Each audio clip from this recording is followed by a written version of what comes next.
নমস্কার বন্ধুরা, সুস্বাদে তোমাদের সবাইকে স্বাগত। আজকের ভিডিওতে তোমাদের জন্য নিয়ে চলে এসেছি কাঁকরোলের ফিটার্সের রেসিপি। খুব সাধারণ কয়েকটা উপকরণ দিয়ে তোমরা কাঁকরোলের ফিটার্সটা বাড়িতে তৈরি করে নিতে পারবে। তো চলো রেসিপিটা শুরু করে দিই। তো প্রথমে দেখো, এটার জন্য আমি কয়েকটা কাঁকরোল নিয়ে নিয়েছি। কাঁকরোলটা আগেই ভালো করে ধুয়ে নিতে হবে। তো ভালো করে ধুয়ে নেওয়ার পর কাঁকরোলটার এখন দুটো সাইড প্রথমে অল্প করে কেটে নিলাম।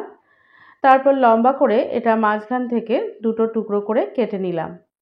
এবার বাকি একটা অংশ নিয়ে আমি দেখো যেভাবে দেখাচ্ছি একটু মোটা করে এটার 3টে টুকরো করে নিলাম।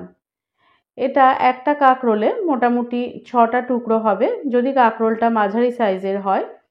আর ছোট সাইজের কাঁকরোল হলে এক একটা কাঁকরোল 4টে করে টুকরো করে নিতে হবে। তো দেখো এখানে সমস্ত কাঁকরোলগুলো টুকরো করা হয়ে গেছে।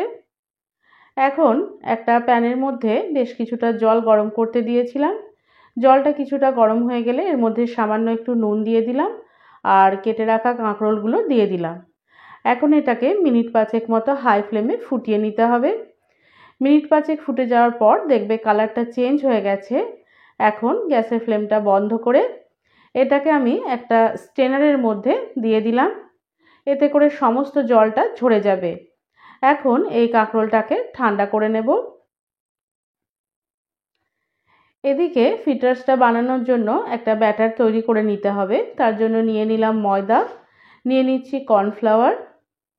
এখন এর মধ্যে দিয়ে দিলাম পরিমাণ মতো নুন, সামান্য একটু কাশ্মীরি লঙ্কা গুঁড়ো, গোলমরিচের গুঁড়ো দিয়ে দিলাম আর দিয়ে দিচ্ছি বেকিং সোডা বা খাবার সোডা।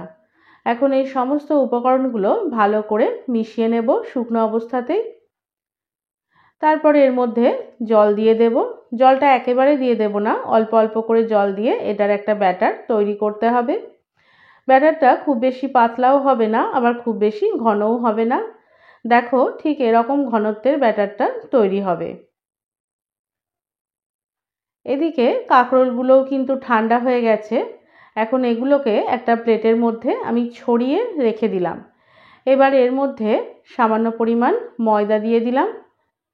সমস্ত ময়দাটা পুরো কাঁকরোলগুলোর মধ্যে ভালো করে ছড়িয়ে দিতে হবে। তারপর আলতো করে সমস্ত কাঁকরোলগুলোর মধ্যে এই ময়দাটা মাখিয়ে নিতে হবে, যাতে কোনো কাঁকরোল ভেঙে না যায় সেদিকে একটু লক্ষ্য রাখতে হবে।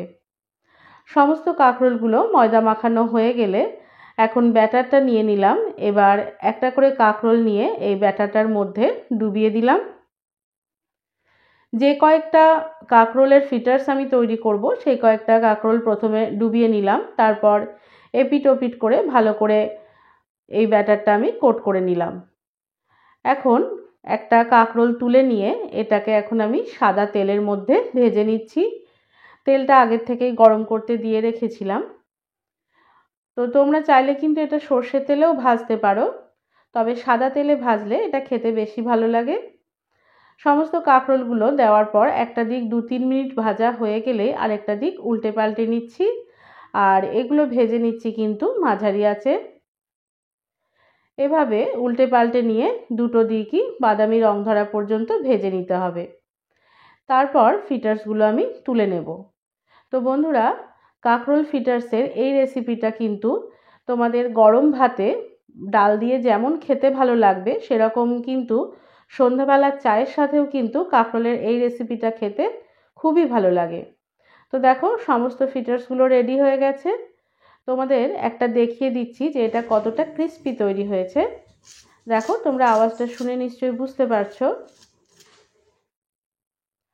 আর আরেকটা তোমাদের ভেঙে দেখিয়ে দিচ্ছি, এটা কিন্তু ভেতর থেকেও খুব সুন্দর সেদ্ধ হয়ে গেছে আর খেতে কিন্তু ভীষণ ভালো হয়। তোমরা বাড়িতে একবার অবশ্যই ট্রাই করো। আর এটা কিন্তু তোমরা সার্ভ করবে কাসুন্দি দিয়ে। তো আজকের আমার রেসিপি আশা করি তোমাদের ভালো লেগেছে। ভালো লাগলে লাইক শেয়ার কমেন্ট করার সাথে সাথে চ্যানেলটিকে সাবস্ক্রাইব করে বেল আইকনটি ক্লিক করারও অনুরোধ রইল।